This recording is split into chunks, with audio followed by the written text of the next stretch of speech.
আল্লাহর কাছে একজন ইমানদারের চাওয়া হবে, আল্লাহ যেন আমাকে বলেন যে বান্দা কোনো হিসাব নিকাশ নাই, যাও তোমাকে দিয়ে দিলাম জান্নাত বিনা হিসাবে। আমরা সবাই চাই কি চাই না? একটা আমল করতে হবে, বলবো।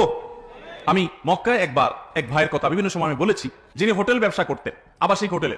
হাজি সাহেবরা যেতেন বাংলাদেশ থেকে উমরা বা হজের জন্য, তাদের কাছে হোটেল ভাড়া দিতেন, এটা তার ব্যবসা ছিল।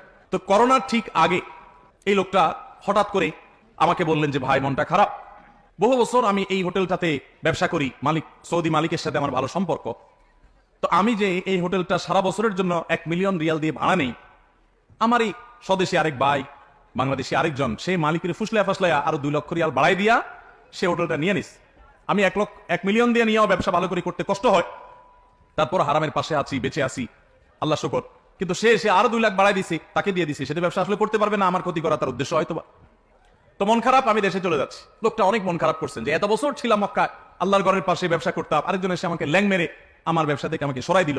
খুব মনে কষ্ট নিয়ে লোকটা চলে আসছে দেশে, আমার পরিচিত।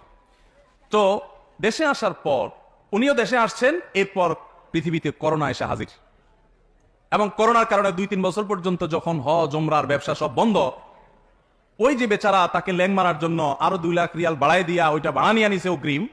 সৌদিতে নিয়ম হলো এই সমস্ত ভাড়াটা সব অগ্রিম দিয়ে ফেলতে হয়। তার তো 12 লক্ষ রিয়াল অগ্রিম দিয়ে দিতে হয়েছে।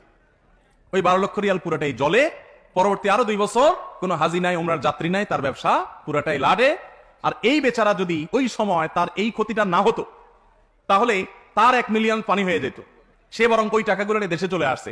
এরপর আমার সাথে একদিন দেখা হওয়ার পরে বলে, ভাই আল্লাহ সুবহানাহু ওয়া তাআলা আমাকে গর্তে পড়তে যাচ্ছিলাম, ধাক্কা মেরে মক্কা থেকে দেশে পাঠিয়ে দিচ্ছে।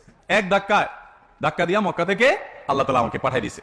তো আপাত দৃষ্টিতে মনে হয়েছে যে তার সব বরবাদ হয়ে যাচ্ছে, কিন্তু সেখানে তার কল্যাণ নিহিত ছিল। এজন্য ইমানদার আল্লাহর ফয়সালাকে সবসময় মেনে নিবে, এটা কঠিন একটা বিষয়। আল্লাহর ফয়সালা আমি দেখলাম যে অনেক চেষ্টা করছি, একটা জিনিস জন্য হয় নাই, আলহামদুলিল্লাহ এটাই আল্লাহর ফয়সালা, এটার প্রতি আমি ঈমান আনবো যে এর পিছনে আমার কল্যাণ আছে, এর মাধ্যমে ভাগ্য সুপ্রসন্ন হয়।